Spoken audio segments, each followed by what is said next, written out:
وَلَكُمْ نِصْفُ مَا تَرَكَ أَزْوَاجُكُمْ، تمہارا انتقال ہوا تو بیٹوں کو، بیٹیوں کو، بیوی کو ملے گا.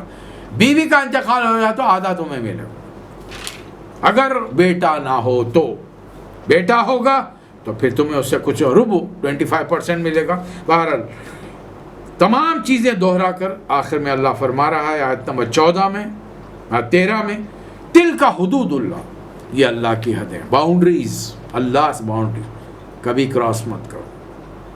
اب رسول اللہ کی حدیث، ایک آدمی بڑا نیک تھا، عبادت گزار، متقی، پرہیزگار، آخری مرنے کے لمحات تک طے تھا کہ یہ جنت میں جائے گا. مرنے سے کچھ پہلے غلط وصیت کی، جہنم میں چلا گیا. ایک کام غلط کیا جان، اور یہ کام لوگوں کا حق مار کے کسی اپنے پسندیدہ چہیتی شائستہ کو دے دینا. بیوی پسند ہے، ماں باپ کا حق دے دیا، بچوں کا حق دے دیا. ایک بیٹے نے خدمت کی، دوسرے بیٹوں کو حق سے محروم کر دیا، جبکہ اللہ نے جو حکم دیا اس کی تعمیل نہیں. ایک آدمی بالکل عبادات میں پیچھے، دنیاوی معاملات میں گناہ یہ وہ سب چل رہے، لیکن مرنے سے پہلے صحیح وصیت کی، اللہ نے اس کو جنت میں جگہ دی. حدیث ذرا یاد رکھیں، یہ اتنی. اچھا، پھر جیسے مرد غلطی کر سکتے ہیں، عورتیں بھی غلطی کر سکتی ہیں. سب کانٹیننٹ میں ہم یہ تصور کر لیتے ہیں کہ نہیں، عورت سے غلطی ہو ہی نہیں سکتی، سارا قصور مرد کا ہی ہے. نہیں، میں آپ سے دو ٹوک الفاظ میں کہہ رہا ہوں، جب تک عورت اپنی کمزوری ظاہر نہیں کرے گی، کوئی مرد زبردستی اس پہ ہاتھ نہیں ڈال سکتا. ہم لوگ جنگلوں میں نہیں رہتے، نہ ویرانوں میں رہتے. چھیڑخانی ہوگی، ادھر سے شروعات بے شک مردوں کی جانب سے انیشیٹ ہوتا ہے، لیکن جب تک اس کا ریسپانس خواتین کی طرف سے، لڑکیوں طرف سے نہیں ملے گا، مرد میں ہمت نہیں ہوگی. اب وہ دادا گیری کر رہا ہے، غنڈا گیری کر رہا ہے تو ایک علیحدہ چیز ہے، ہم اس کی بات. اور شہروں کے اندر ایسے غنڈے، پھر پولیس اسٹیشنز کیوں ہیں، عدالتیں کیوں ہیں، یہ تمام چیزیں ہیں کس لیے بنائی گئی ہیں؟ جائیے کمپلین کریں اس کے اندر. پھر آپ کے اپنے رشتہ دار ہیں، رشتوں کا آپ نے تعلق جوڑ کے کیوں نہیں رکھا ہے کہ ایسے نازک مرحلے پر خاندان کے پورے لوگ اٹھ کے کھڑے رہ جائیں؟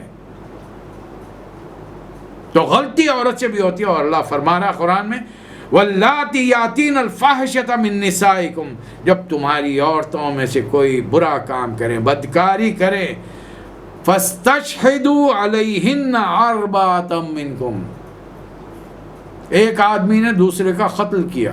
اسلام بھی، غیر اسلام میں بھی آج کتنے گواہ مانگتے ہیں ہم؟ 2 آئی وٹنس، 2 آدمی کہیں میں نے اس آدمی کو فلاں کو قتل کرتے ہوئے اپنی آنکھوں سے دیکھا ہے، اسے موت کی سزا دی جائے. اللہ کے نزدیک انسانی جان سے زیادہ اہمیت ایک عورت کی عصمت کی ہے. اگر کسی نے اس پر الزام لگایا تو 4 آئی وٹنس لانا پڑے گا، اور اگر وہ نہیں لایا اس کو خذف کی سزا دی جائے گی، وہ بعد میں آئے گی آنے والے سوروں میں، صرف بتا رہا ہوں میں. اور یہ 80 کوڑے، شرابی کی سزا 40 کوڑے اسلام میں، لیکن جھوٹا الزام کسی پر لگا کر اسے بدنام کرنے کی سزا قذف کہلاتی ہے. 80 کوڑے، 80 لیشز. عورت کی عزت اتنی اہمیت کی حامل ہے، اور ہر 4 گواہ میں سے ایک گواہ دیکھ کر کہ ہاں اس خاتون کو میں نے اپنی آنکھوں سے فلاں مرد کے ساتھ بدکاری کرتے ہوئے دیکھا، پریکٹیکلی اس حالت میں دیکھا ہے، میں ایسا دیکھا، میرا خیال ہے، میرا گمان ہے، اس آدمی کو 80 کوڑے پڑے. لیکن اگر 4 گواہوں نے کہہ دیا تو اللہ فرما رہا فَأَمْسِكُهُنَّ فِي الْبُيُوتِ، گھروں میں بند کر کے رکھ دو، یا تو موت آ جائے یا پھر اللہ تعالیٰ ان کے لیے کوئی راستہ نکال دے. تو مطلب غلطی کسی سے بھی ہو سکتی ہے، خواتین سے بھی ہو سکتی ہے، مردوں سے بھی ہو سکتی ہے.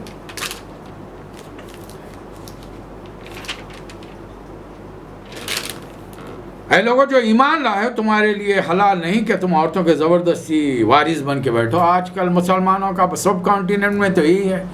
پہلے تو بیوی سے مطالبہ کرتے، دنیا بھر کا جہیز لا، زیور لا، کپڑے لا، وغیرہ وغیرہ. خود بہت کم دیتے ہیں، یا اگر دے بھی دیں تو اس کے پورے زیور کو اپنا حق سمجھتے ہیں۔ جب دل میں آیا پلاٹ خرید رہا ہوں، تمہارا زیور دو، گروی رکھا دیا، بیچ دیا، پلاٹ خرید۔ ارے بھائی تیرے پاس نہیں ہے، وہ عورت کا مال ہے، تو who are you؟ عورت کما رہی ہے، اس کی آمدنی میں آپ کا کوئی حصہ نہیں ہے۔ پہلی چیز تو یہ کہ اگر آپ کام نہیں کرنا چاہتے مت کرائیے، آپ گھر میں بٹھا کے رکھیے۔ اور اگر کام کرنے کی اجازت دے رہے، if she is well qualified, why you are stopping her؟ بھئی ایک اچھی استادہ ہو سکتی ہے، ایک اچھی ڈاکٹر نہیں ہو سکتی ہے، کیوں اس کو روک رہے ہیں؟ ہماری خواتین کا علاج خواتین کو کرنا چاہیے، ہماری لڑکیوں کو پڑھانے کے لیے خواتین چاہیے، مرد حضرات نہیں چاہیے۔ اور اگر وہ کما رہی ہے، ہم خوشی سے اجازت دے رہے، یہ آمدنی اس کے وہ جو چاہے جہاں چاہے خرچ کر سکتی ہے، زبردستی ان کے وارث بن کے مت بیٹھو تم۔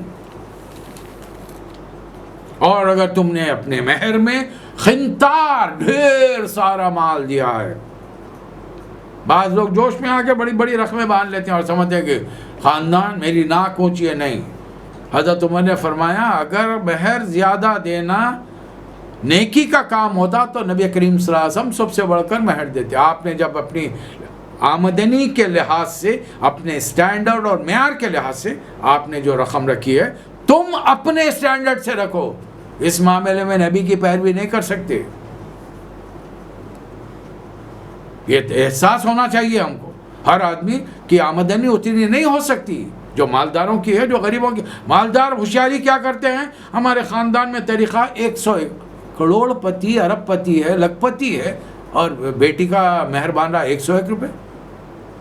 اور بعض جاہل ایسے ہیں، نہیں صاحب لڑکی کیسی بھی ہو، لڑکا کیسا بھی ہو، لڑکے سے لاکھوں کا مہر بنا لو، کیوں نہیں چھوڑنا؟ ارے انہیں بعد میں شادی کے بعد پتہ چلا شرابی ہے، جواری ہے، تمہاری بیٹی گزار نہیں کر سکتی، اب انہیں لاکھیں کہاں سے دیں گا اتنا بڑا رقم، مہر کی رقم؟ انہیں چھوڑتا نہیں اور اپنی برائیوں سے باز نہیں آتا۔ کیوں اپنی بیٹی کی زندگی برباد کر رہے ہو؟ خواہ کے اتنے بڑے بڑے مہر ماننا نہیں ہے۔ اپنی حیثیت کے لحاظ سے، اپنی آمدنی کے لحاظ سے مانا ہے۔ یہ چیزوں کو صحابہ کے زمانے میں محسوس کیا گیا، حضرت عمر نے محسوس کیا۔ میں چاہتا ہوں، خطبہ دے رہے امیر المومنین حضرت عمر جیسی جید شخصیت، باوقار شخصیت، پرہیبت شخصیت، روب داب کا حال یہ ہے کہ بڑے بڑے مرد ان کے سامنے تھر تھر کانپتے تھے۔ خطبہ دے رہے میں چاہتا ہوں کہ عورتوں کا مہر کے لیے ایک رقم محدود کر دو۔ یہ خاتون ان کے کھڑے رہ گئی، عمر تم کون ہے؟ Who are you؟ کون ہے آپ یہ مخر کرنے والے؟ اللہ نے تو قرآن میں یہاں پر کہا ہے وَآتَيْتُمْ إِحْدَاهُنَّ خِنْتَارًا، اگر تم نے ڈھیر سارا مال بھی دیا ہو اس میں سے مت لو۔ اللہ ڈھیر کا حکم دے رہا۔ حضرت یہ عمر رضی اللہ تعالیٰ عنہ یہ کہتے ہوئے بیٹھ گئے کہ خاتون سچ کہتی ہے، عمر سے زیادہ دین جانتی ہے، اس سے بڑھ کر اور کیا کرے۔ ایک چیز منع کی جا رہی ہے، اور کیسے تم نکاح ہو گیا اس عورت کے ساتھ، تم نے چند دن ہی صحیح تم نے گزارے، اب تم اس سے پیسہ مانگ رہے ہو اپنا دیا ہوا، بڑے افسوس کی بات ہے۔ اور پھر پرانے زمانے میں باپ کا انتقال ہوگا، اس زمانے میں تو عورتوں کے نکاح کی کوئی خیر نہیں، 30 40 عورتیں مالداروں کے پاس ہیں۔ اب بوڑھا مر گیا، جوان بیٹا بیٹا صرف اپنی ماں کو چھوڑ کر تمام سوتیلی ماں کسی بھی ہو تعلق رکھ رہا ہے۔ اللہ فرما رہا وَلَا تَنْكِحُوا مَا نَكَحَ آبَاؤُكُم مِّنَ النِّسَاءِ، چاہے تمہارے باپ نے نکاح کیا لیکن اس عورت سے بھی تعلق بھی نہیں رکھنے پایا، مر گیا، اس سے بھی نہیں، نکاح ہو چکا ہے، ختم، تمہاری سوتیلی ماں ہے، اب اس سے کوئی تمہارا تعلق نہیں ہوا، إِلَّا مَا قَدْ سَلَفَ، اب تک جو ہو چکا، لیکن اب آئندہ نہیں ہوگا۔ إِنَّهُ كَانَ فَاحِشَةً، یہ ہے وہ دین جو نبی کریم صلی اللہ علیہ وسلم لے کر آئے۔ اب میں آپ سے ایک سوال کروں، اپنے آپ سے اور آپ سے، یہ کتنی بار مرتبہ آپ نے جمعہ کی تقریروں میں عالم دین علماء دین سے ان مسئلوں پر بات سنی؟ کیوں نہیں سنی؟ کیا رسول اللہ صلی اللہ علیہ وسلم صرف نماز کے طریقے پڑھانے کے لیے آئے تھے، روزے کے، حج کے، زکوٰۃ، بس نکاح کا خطبہ، پیدائش کے موقع پر عقیقہ، مرنے پر نماز جنازہ، دعا، ختم، بس اس کے علاوہ یہ کیا ہے؟ یہ کس کتاب میں ہے؟ قرآن مجید میں ہے یہ؟ پھر ہم اس پر عمل کیوں نہیں کرتے؟ ان چیزوں کو بار بار دہراتے کیوں نہیں ہیں؟ ایک نکاح کی اہمیت کو، ایک طلاق کی اہمیت کو ہمارے علماء دین ہر ہفتہ کیوں واضح نہیں کرتے کہ آج غیروں کو ہمارے دین میں، ہماری شریعت میں داخلے کا موقع ہم دے رہے ہیں؟ ہماری اپنی غلطیاں، کوتاہیاں ہیں۔ اب تمہیں بتا رہے ہیں تمہارے لیے، مردوں کے لیے کون سے رشتے حرام ہیں۔ حرمت علیکم، آج سے حرام کر دیے تم پر، یہ دین رسول اللہ صلی اللہ علیہ وسلم لے کر آئے۔ ہماری زندگی کے معاملات، کون سی عورتیں حرام ہیں؟ امہاتکم، وہ عورتیں جنہوں نے تمہیں جنا ہے۔ اور آج یورپ میں ایک نوجوان اپنی ماں کے ساتھ تعلق رکھتا ہے، ایک باپ اپنی حقیقی بیٹی کے ساتھ تعلق، ایک بھائی اپنی بہن سے تعلق رکھتا ہے، نو ایشوز۔ کیوں؟ دونوں راضی ہیں، یعنی کوئی حرمت ان کے پاس ہے ہی نہیں۔ اور ایک دور تھا مجوسیت کے اندر تمام حلال رشتے مردوں کے لیے حرام تھے۔ ماں حلال ہے، حقیقی بہن حلال ہے، بیٹی حلال ہے۔ اب بچ کیا گیا پھر؟ ایک ہی خاتون سے باپ بھی تعلق رکھ رہا ہے، بیٹا بھی تعلق رکھ رہا ہے، باپ بھی تعلق رکھ رہا ہے، بھائی بھی تعلق رکھ رہا ہے۔ بتا، سوچ کے دیکھیے کیا ہے، کیسا معاشرہ ہوگا۔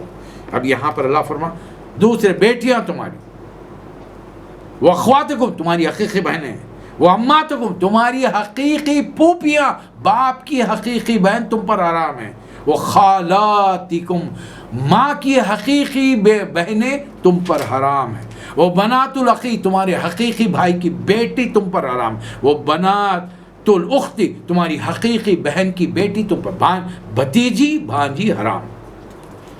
وَأُمَّهَاتُكُمُ اللَّاتِي أَرْضَعْنَكُمْ، وہ عورتیں تم پر حرام ہیں جن کا تم نے دودھ پیا ہے ماں کے علاوہ، اور ان عورتوں کی بیٹیاں تمہاری دودھ شریک بہنیں، وہ بھی تم پر حرام ہیں۔ پھر جن عورتوں سے تم نے نکاح کر لیا ہے، اب ان کی مائیں، ساسیں تمہاری خوش دامن ہیں، یہ بھی تم پر حرام ہے۔ وَالرَّبَائِبُكُمْ، اور وہ عورتیں جو کسی عورت سے تم نے نکاح کیا، پہلے شوہر سے اس کی اولاد ہے، رسول اللہ صلی اللہ علیہ وسلم حضرت خدیجہ سے نکاح کرتے ہیں، دو شوہر ان کے گزر چکے ہیں، ایک سے بیٹا ایک سے بیٹی ہے، ہند حالہ۔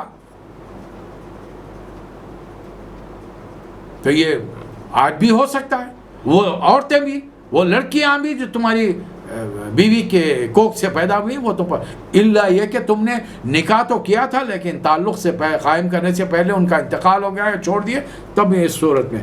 پھر اس کے علاوہ آخری چیز، وَأَن تَجْمَعُوا بَيْنَ الْأُخْتَيْنِ، دو بہنوں کو نکاح میں جمع مت کرو، اور تمہارے بیٹوں کی بیویاں تم پر حرام ہیں،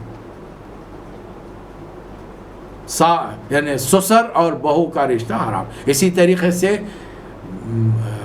ساس اور داماد کا رشتہ حرام، بلکہ رسول اللہ صلی اللہ علیہ وسلم نے اس کے لیے آسان، ایک مرد نے کسی عورت کا سطر دیکھ لیا، اس کی ماں اس کی بیٹی دونوں اس پر حرام۔ بتائیے، دو بہنیں، رسول اللہ صلی اللہ علیہ وسلم نے اس میں بھی اضافہ کیا۔ اللہ نے تو صرف ان تجمعوا بین الاختین فرمایا، رسول اللہ صلی اللہ علیہ وسلم نے فرمایا خالہ بھانجی، حقیقی خالہ بھانجی سے تم ایک وقت میں نکاح نہیں کر سکتے، خالہ سے ہے تو بھانجی سے نہیں کرنا، بھانجی سے ہے تو خالہ کو نکاح میں مت لاؤ، حقیقی پھوپھی بھتیجی کے ساتھ نکاح نہیں، ایک وقت میں نہیں ہوگا، جو حرام رشتے۔ اور اس کے علاوہ، اب اس کے علاوہ یہاں سے پارا بھی نیا شروع ہو رہا ہے، اللہ تعالیٰ نے اس کو الگ بیان کیا۔ عام انسان یہ سوچ کر رہا جس کے بعد میں ساری عورتیں میرے لیے حلال ہیں، جس سے چاہے شادی کرو، نہیں،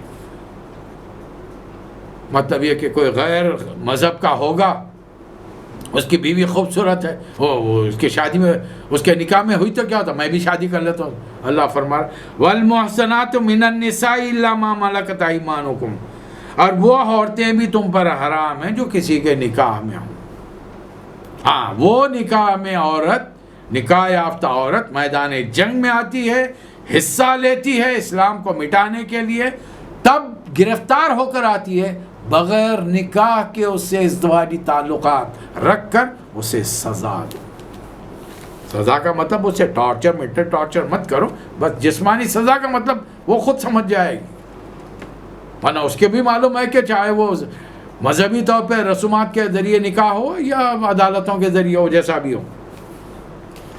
اور جب عورتیں حاصل کرو تو نکاح کے لیے پیسہ دے کر، مہر ادا کر کے، اور دیکھو عزت والی خاتون ہو، محسنین اور اچھے خاندان کی ہوں، غیر مصافحین، ایسی عورتیں نہیں ہیں جو آزاد گھومتے پھرتی ہیں، اور جب ان سے نکاح کر لو فاتوہن اجورہن فریضہ، ان کا مہر ادا کرو، یہ اللہ کی طرف سے فرض کیا گیا ہے تم پر۔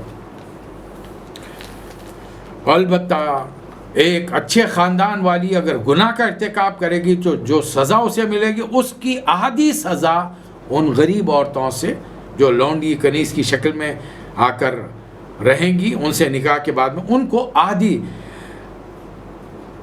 فَعَلَيْهِنَّ نِصْفُ مَا عَلَى الْمُحْصَنَاتِ، خاندانی عورتوں کی بنسبت ان عورتوں کو جو کنیزوں کی حیثیت سے آئیں گی میدان جنگ سے، ان کی سزا نصف ہوگی۔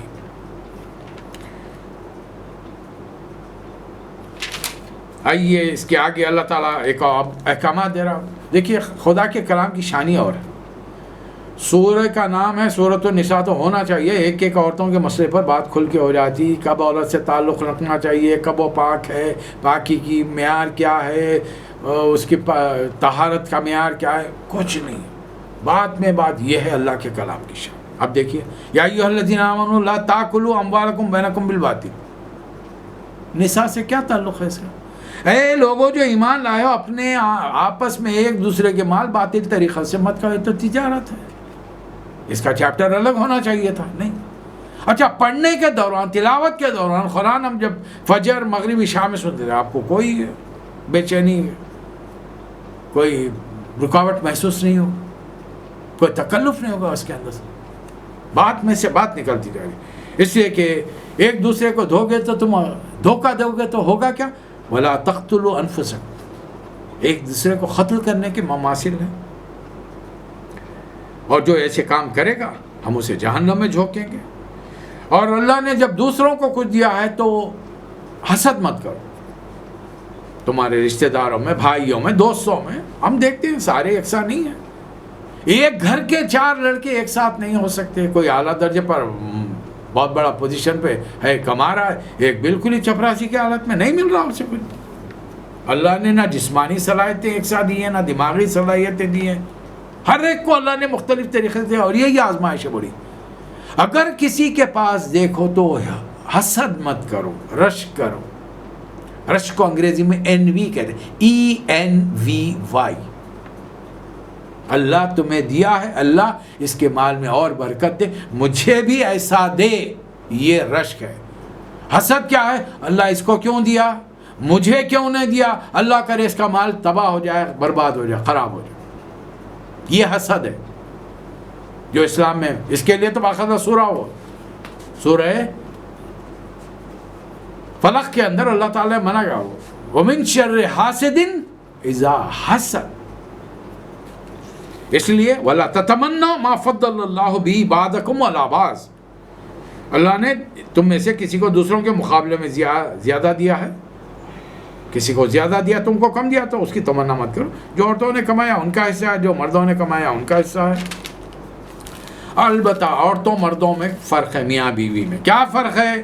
الرجال قوامون علی النساء، مردوں کو ایک درجے فضیلت دی گئی ہے۔ بعض گھروں میں عورتیں ڈومینیٹ، عورت گھر کو چلائے، مال مرد کمائے لائے، گھر بار چلانے کے لیے مال دے دے اسے، اب وہ اپنی مرضی سے چلائے، بچا لے، خیر خیرات کرے، نو ایشوز، لیکن ہر معاملے میں اپنی مرضی لڑا کے تم میری بات سنو، ایسے گھر برباد ہو جاتے ہیں، تباہ ہو جاتے ہیں۔ عورتوں کو ایک مشورے کے لیے ضرور گنجائش ہے، آپ جو کام کر رہے ہیں اپنی بیوی سے، آپ کے لائف پارٹنر ہے، شی از یور لائف پارٹنر، بچے جوان ہو گئے، بیٹوں سے بیٹیوں سے بات کیجئے، ان کے نکاح کریں، ان سے پوچھئے do you like this relation, یہ لڑکا تمہیں پسند ہے، یہ لڑکی تمہیں پسند ہے، ان کی رائے کو پریفرنس دیں، because they are going to spend their life with their life partners, وہ اپنے شریک زندگی چننے جا رہے ہیں، ہم اپنے مرضیوں کو ان پر تھوپے نہیں، ان کے مطابق رکھیں، لیکن نہیں مجھے یہ پسند ہے، وہ تمہارے خاندان کی ہے، میں اسے نکاح نہیں کرانا چاہتی، میرے بیٹے کو نہیں دینا چاہتی، میرے بیٹی کو تمہارے لڑکا اچھا ہے، دیندار ہے، نہیں دیتی، رشتہ داری میں نہیں کراتے۔ کتنے لوگ ہیں، کتنے خاندانوں کے اندر یہ جھگڑے ہوتے ہیں۔ اللہ فرما رہا ہے کہ نہیں، مردوں کو، اور تو الرجال قوامون علی النساء وجہ کیا ہے؟ بما فضل اللہ علی بعضهم علی بعض، اللہ نے ایک کو دوسرے پر فضیلت کمانڈ دیا ہے.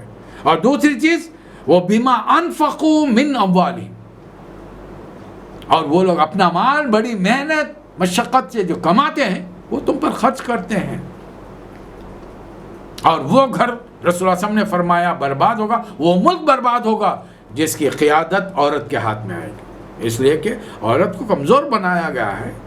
وہ علم جتنا چاہے حاصل کرے، ٹیکنالوجی حاصل کرے، لیکن حکمرانی نہیں کر سکتے. اب 8 دن کیا کریں گے؟ میں ناپاک ہوں، گھر میں بیٹھے رہیں گے.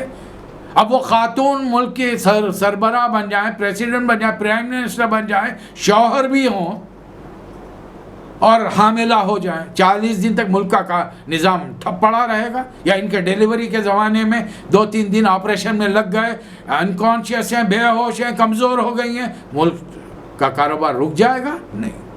مرد کے ساتھ ایسی کوئی حالت پیش نہیں آتی. عورت کے ساتھ ہر مہینہ پیش آتی ہے، ہر ڈیلیوری میں پیش آتی ہے. کوئی عورت دعویٰ کر سکتی ہے یہ سال میں حاملہ ہوئی تھی، اگلے سال نہیں ہوں گے؟ آپ کے ہاتھ میں ہے. اللہ دینے پر آیا تو دے سکتا ہے. یہ تمام چیزیں ہیں. تو عورتوں کو بھی چاہیے کہ اللہ نے جو فضیلت دی ہے شوہر کا وہ مقام کرے. کیا مقام ہے شوہر کا؟ رسول اللہ صلی اللہ علیہ وسلم نے فرمایا میں بہت ساری عورتوں کو جہنم میں دیکھ رہا ہوں. اللہ کے رسول ایسا کیوں ہے؟ اور خواتین سوال کر رہی ہیں. اس لیے کہ تم گھروں میں بیٹھی ہوتی ہو، ایک مرد آتا ہے تم سے نکاح کر کے لے جاتا ہے، جتنا اس کی بساط ہے بیچارہ کماتا ہے، کھلاتا ہے، پلاتا ہے، پہناتا ہے. لیکن جس دن تم ناراض ہوئی تو اپنے رشتہ دار میں کہ میرے کو تو اس سے کوئی زندگی میں سکھ ہی نہیں ملا. یہ اس طریقے کے رویے کی بنیاد پر، ناشکری کی بنیاد پر جہنم میں جائے. شوہر کیا مقام ہے؟ اللہ کے رسول فرما رہے ہیں اگر میں کسی عورت کو حکم دیتا سجدہ کرنے کا تو اس کا شوہر ہوتا، لیکن میری شریعت میں سجدہ حرام. پھر آپ نے کیا فرمایا؟ ایک عورت بیمار، شوہر پڑ گیا ہے، پھوڑوں میں ہے، اس کے جسم پر پھوڑے ہو چکے اور اس میں سے خون نکل رہا ہے، اگر اپنی زبان سے اس خون کو چاٹتی ہے تو بھی شوہر کا حق ادا نہیں کر سکتی. اگر شوہر کے حکم کے پر ایک پہاڑ سے پتھر اوپر جا کر چڑھ کر لائے، دوسرے پہاڑ پر لے جا کر رکھے تو بھی شوہر کا حق ادا نہیں کر سکتے. اور عورتوں کو چاہیے اپنے شوہروں کی خواہش نفس کا خیال رکھیں. ان گھروں کے مرد بہک جاتے ہیں جہاں کی عورتیں اپنے شوہروں کی خواہش کا خیال نہیں رکھتی، اور خاص طور پہ جو 50-40 کراس کر لیتی ہیں یہ عورتوں کو بیماری ہو جاتی ہے. اب میری عمر ہو گئی، ارے تمہاری عمر ہو گئی، مرد کی کیا ہوئی؟ مرد آخری سانس تک اللہ نے اس میں صلاحیتیں دی ہیں. تب پھر کیا ہوگا؟ تم اگر اس طریقے سے ہیلے بہانے کرو گی وہ باہر جا کر اپنا اکاؤنٹ کھول لے گا. ذمہ داری کس کی ہے؟ یہ عورت پکڑی جائے گی. ایسا نہیں ہے مرد نہیں پکڑا جائے گا، مرد بھی پکڑا جائے گا کہ تو اب، لیکن اب وہ مرد کرے کیا؟ اپنی خواہش کو پوری کرے تو کیسے کرے؟ یا دوسری وہ عمر میں تو دوسری بیوی ملے گی نہیں. عموماً 50-60 کراس کرنے کے بعد گھروں کے اندر یہ بڑے مسئلے آتے ہیں. عورتیں یہ سمجھیں گے وہ دنیا کے ہر کام سے بے نیاز ہو گئی. You are still a wife, you should obey to your husband. تم ہمیشہ بیوی ہی رہو گی، اپنے شوہر کی پابندی کرو گی، اس کے احکام کی اطاعت کرو گی اور اس کی خواہشات کو پوری کرو گی. ورنہ قیامت کے دن اگر وہ کوئی گناہ کا ارتکاب کرتا ہے تمہارے کھاتے میں لکھا جائے گا. اور یہ عورتیں اگر آپ کے ساتھ کسی بھی مرد کے ساتھ واللتی تخافون نشوزہن سرکشی کرتی ہیں تو انہیں پہلے سمجھاؤ، پھر بستریں الگ کر دو، ان کے ساتھ تعلق مت رکھو. پھر بھی نہ مانے وَاضْرِبُوهُنَّ مارو ان کو. لیکن مارو کا مطلب یہ نہیں ہے کہ مار مار کر آپ حال خراب کر دیں. مکے کے عورتیں بڑی تابعدار تھیں، اپنے باپ، بھائی، شوہر، بیٹے کی مردوں کی موجودگی آواز بولنے کے. مدینے کی عورتیں بالکل اپوزٹ پلٹا کے جواب. ایک دن حضرت عمر کچھ بات بول رہے ہیں، بیوی نے پلٹا کے جواب دیا. حضرت عمر نے کہا کہ تم مجھے جواب دے رہے ہو؟ تو انہوں نے کہا کون سی نئی بات ہے، آپ کی بیٹی رسول اللہ صلی اللہ علیہ وسلم کو جواب دیتی. حضرت عمر پریشان ہو گئے. اب یہ مکے سے جو لوگ مہاجر آئے ہیں وہ پریشان ہیں یہاں پر. عورتیں جواب دے رہی ہیں آ کر, مکی عورتیں بھی, اور مدینہ میں جن جن نے نکاح کیا ہے. اب جب بہت ساری شکایتیں آئیں تو یہ آیت اتری, رسول اللہ صلی اللہ علیہ وسلم نے اجازت دی. اس دن لوگوں کے ہاتھ کھل گئے. 70 عورتوں نے رسول اللہ صلی اللہ علیہ وسلم کے حجرے پر آ کر واویلا کیا. آج ہمارے شوہروں نے بہت مارا. نبی صلی اللہ علیہ وسلم کو جب معلوم ہوا تو آپ نے بلایا صحابہ کرام کو, خطبہ دیا, فرمایا کہ تم میں لوگ بہت برے ہیں جو اپنی شوہروں بیویوں کو اتنی سختی سے زور سے مار رہے ہیں, اور پھر رات ہونے کے بعد میں پھر انہیں کے ساتھ ازدواجی تعلقات قائم کرنے بیٹھ گئے. بہت برے ہیں, سمجھاؤ انہیں. اب بہت, اور مارو تو ہلکی مار, چہرے پر تو قطعی نہیں مارنا. اب اس کا مطلب یہ نہیں جسم کے جس حصے پر چاہے بھید سے نشان کے نشان بٹھا دے, ہلکی مار, تاکہ دیکھیے زبان سے اتنا کہنا ہے کیا ہو رہا ہے. ایک باغیرت اچھے خاندان کی عورت کو اتنا کافی ہے. بلکہ میں تو کہتا ہوں کہ یہ جملہ بھی بہت بھاری ہے. شوہر صرف ایک غصے بھری نظر سے دیکھ لیتا, اور سمجھدار عورت سمجھ جائے. سمجھداری کی بات ہے. اور اسی لیے عورتوں کو چاہیے امہات المومنین کی سیرتوں کو پڑھنا شروع کریں. تو اللہ کے حکم دے رہا ہوں وہاں پر. پھر اسی میں دیکھیے, اگر خاندان میں جھگڑے بہت ہو رہے ہیں تو ایک آدمی ان کے خاندان کا ایک جج مقرر کرو, لڑکی والوں کا, اور ایک مرد کے خاندان کا.